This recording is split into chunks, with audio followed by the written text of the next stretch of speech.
So I just got my drone out and I noticed that I didn't put the freaking camera on it. The camera's missing. So I can't shoot anything with my drone here. So I'm gonna see if I can steal Jason's drone footage.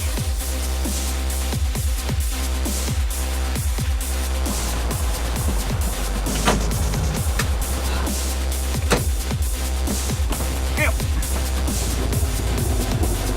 What's this thing called? Side by side. Side by side. So you've never hunted it? You've never been in side by side? I've been in one, but I didn't know that's what it was called. Oh, gotcha. But I've never hunted in my life. I grew up in Houston, Texas. Gotcha. So it's not like a hunting town. Right.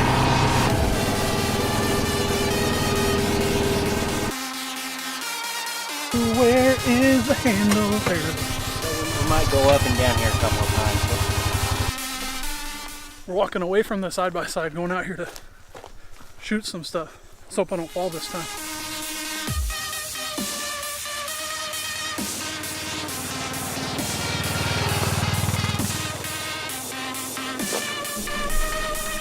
He got so close to my camera, it was scary. Thought he was gonna run it over.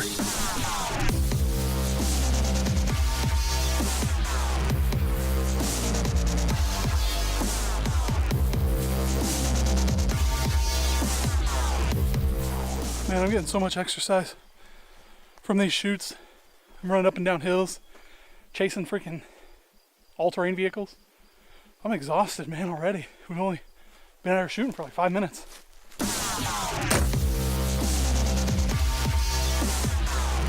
Okay, why don't I get you right here? I wanted to kind of juxtapose the two, where I have the nice sit-down lit interview, and then this is like you're actually out somewhere. So I'll grab my phone and I'll talk about using apps to identify property lines and... Yeah, that's great. That'd be perfect. Yeah, that'd be great.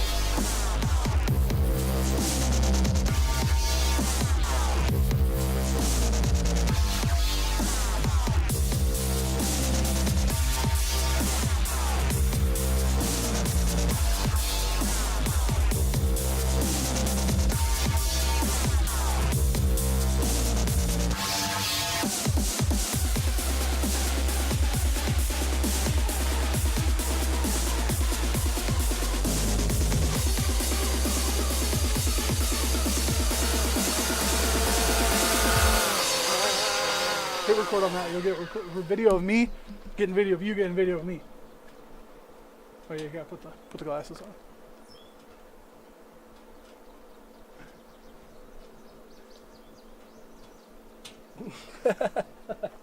Oh, the shenanigans we get into. Evil shenanigans.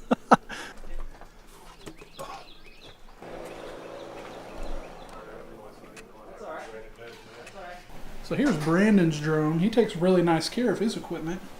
Jason, we're talking about how well you take care of your equipment.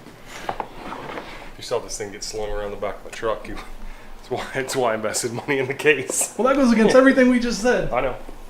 I try. My dad instilled that in me a long time ago. That's good. Always wash your car on Saturdays. In fact, get up at the crack of dawn when you're 17 and don't want to and wash the car. So give us your tips that your dad gave you. Go ahead. Start with number one.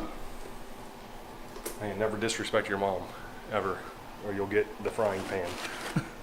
Is there still oil in it, or is it? Well, it depends. It depends on what's cooking. What else?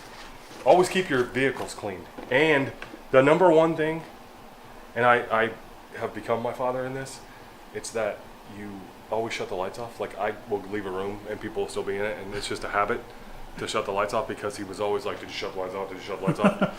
Were you born in a barn? Right. I mean, that kind of thing. So, yeah. I did one boo-boo with my drone. What's that? So when I first got it, I thought it was going to be real cool because there were some people that wanted to see me fly it. So I'm thinking I'm all, You're going to act all BA? Yeah. So I put it up on my tailgate. Yeah. You don't want to take off from your tailgate because if you lose anything out of the gate, she backs into the tailgate, busted the blades. It was a bad experiment. Yeah. At least it was fun for everybody, though, except for you. Yeah, they laughed at me, not with me. Yeah, that's sure. never good. I flew mine into a waterfall.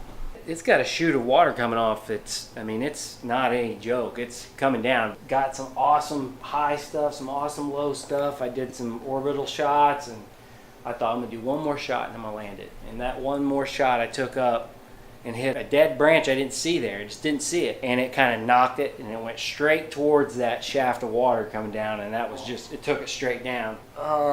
I pitched my wallet and my phone and just went in after it. It was about this deep, and I was standing, and as I walked up to it, I could still see the lights under the water going off. So I took it out and instantly took the battery out and shut it off, and the whole way back I drove with it hanging out the truck like this. Trying to dry it out. Like air scooping into the battery hole. Right. And I mean, the lens, everything was completely submerged in water for about 3 minutes. So, you know, do the math. I left it inside my truck with the windows up. And, you know, it was 80, 90 degrees inside there. Probably 7 days later, I was like, okay, threw the battery in and turned it on. Gimbal initialized, it made the sound, the lights came on, fired up the app, everything worked, took it outside, flew it. No problems. Yeah. Yeah. There have been many times, though, that I've not been able to recover it. Flew it into a telephone pole in their parking lot and completely shattered the gimbal. And then there was another time I was at a college flying. There was a battery malfunction, and it started just coming down. It hit a tree limb and got stuck at the very top, about 50 feet up in the air.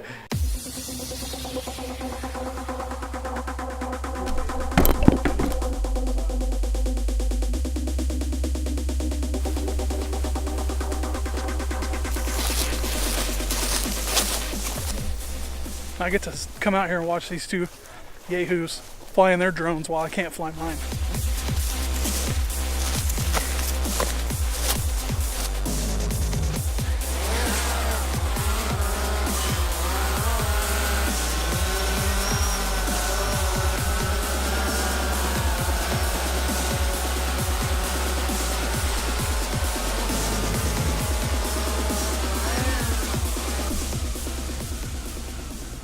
So being the second guy, I got stuff back here with all the gear. You do have, I think your seat's cool back there. Or the heat, you'll find out real quick which one it is. So it's got a heater in it? Or a cooler? These seats have coolers. They make you kind of feel like you're peeing your pants. I'm okay with feeling like I'm peeing my pants as long as I'm not If actually you're not peeing your my pants, I mean, it just feels like you. So Brandon, tell us, when was the last time you peed your pants? You know, I can't recall.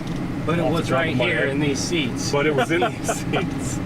Or at least it felt like these seats anyway. Was it traumatic? No, you know, I feel like if you gotta go, you gotta go. Just let it go.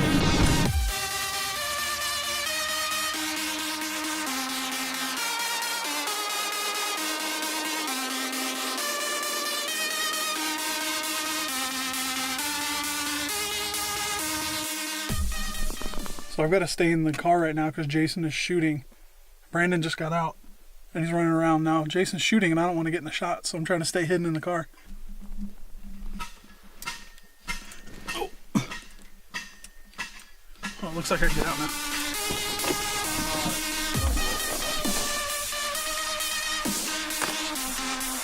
Just come on to like right here. There. Perfect. So I'm thinking I'll be like this. Right. Maybe he'll be right here. Oh, like He's telling me about it. Maybe he's pointing.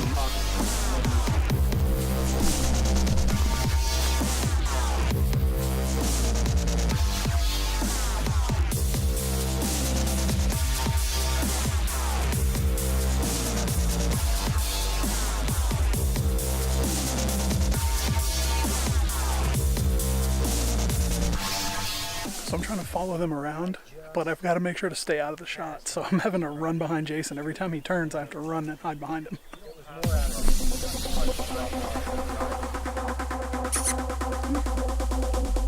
What are you doing?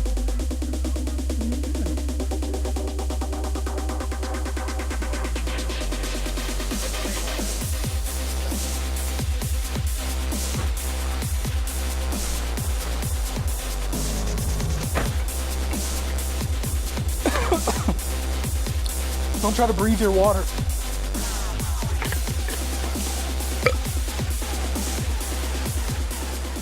Okay, so we thought we were done. we're getting ready to actually go up and set up a target and shoot a bow and arrow at it. And we're gonna put the Osmo, this guy, right next to it and get a shot in 120 frames a second. So we should be able to slow it down and it'll look really, really awesome. Jason, you worried about losing the Osmo?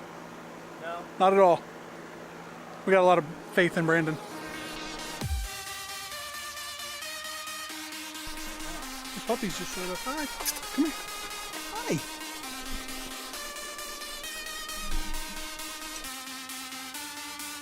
Gonna switch me out.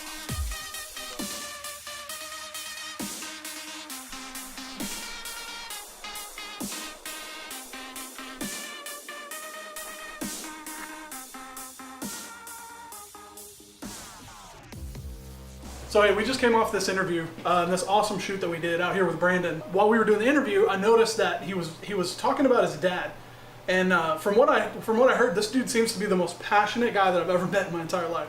So I kind of wanted him to share a little story about his dad and like maybe your first time hunting with him. Sure. Go ahead.